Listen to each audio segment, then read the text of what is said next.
കൊരിന്ത്യർക്ക് എഴുതിയ ഒന്നാം ലേഖനം 11-ാം അധ്യായം 23 മുതലുള്ള വാക്യങ്ങൾ. കൊരിന്ത്യർക്ക് എഴുതിയ ലേഖനം 11-ാം അധ്യായം 23 മുതലുള്ള വാക്യങ്ങൾ. ഞാൻ കർത്താവിങ്കിൽ നിന്ന് പ്രാപിക്കുകയും നിങ്ങൾ കേൾപ്പിക്കുകയും ചെയ്തതെന്തെന്നാൽ, കർത്താവായ യേശുവിനെ കാണിച്ചു കൊടുത്ത രാത്രിയിൽ അവൻ അപ്പം എടുത്ത് സ്തോത്രം ചൊല്ലി നോക്കി, ഇത് നിങ്ങൾക്ക് വേണ്ടിയുള്ള എന്റെ ശരീരം, എന്റെ ഓർമ്മയ്ക്കായി ഇത് ചെയ്യുവീൻ എന്ന് പറഞ്ഞു.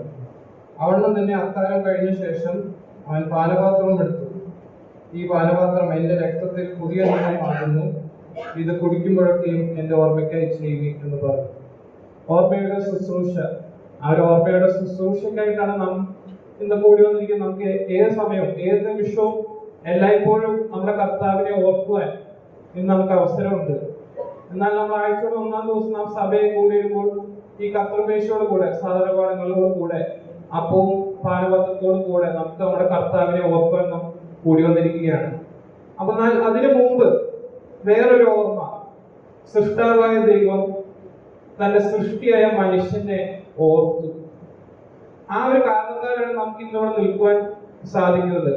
നാം 136-ാം സങ്കീർത്തനത്തിൽ വായിക്കുന്നത്, നമ്മുടെ താഴ്ചയിൽ നമ്മെ ഓർത്തവന് അവന്റെ ദയ എന്നേക്കുമുള്ളത്.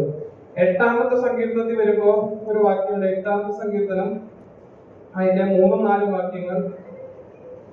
നിന്റെ വിരലുകളുടെ പണിയായ ആകാശത്തെയും നീ ഉണ്ടാക്കിയ ചന്ദ്രനെയും നക്ഷത്രങ്ങളെയും നോക്കുമ്പോൾ മർത്യനെ നീ ഓർക്കേണ്ടതിന് അവൻ എന്ത്, മനുഷ്യപുത്രനെ സന്ദർശിക്കേണ്ടതിന് അവൻ എന്തുമാത്രം. ഈ വലിയവനായ ദൈവം, സർവ സൃഷ്ടിയും ഉണ്ടാക്കിയ ദൈവം, ആകാശം, ഭൂമി, സൂര്യചന്ദ്രാദി നക്ഷത്രങ്ങൾ സകലവും സൃഷ്ടിച്ച ദൈവം, മനുഷ്യനെ സൃഷ്ടിച്ച ദൈവം ഇവിടെ സൃഷ്ടിയെ ഓർക്കുവാൻ ഇടയായി. അതിന് യാതൊരു യോഗ്യത നമുക്കില്ല. മനുഷ്യനെ ഓർക്കേണ്ടതിന് അവൻ എന്ത്, എന്നാൽ ഈ സൃഷ്ടാവായ ദൈവം നമ്മെ ഓർത്തു.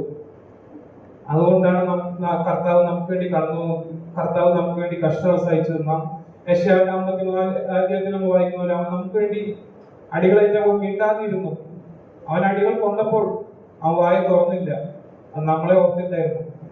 നമുക്ക് അവനെ ഓർക്കാം, അവൻ നമുക്ക് ചെയ്ത കഷ്ടങ്ങളെ ഓർക്കാം. ദൈവനാമം ഓർക്കപ്പെടുമാറാകട്ടെ.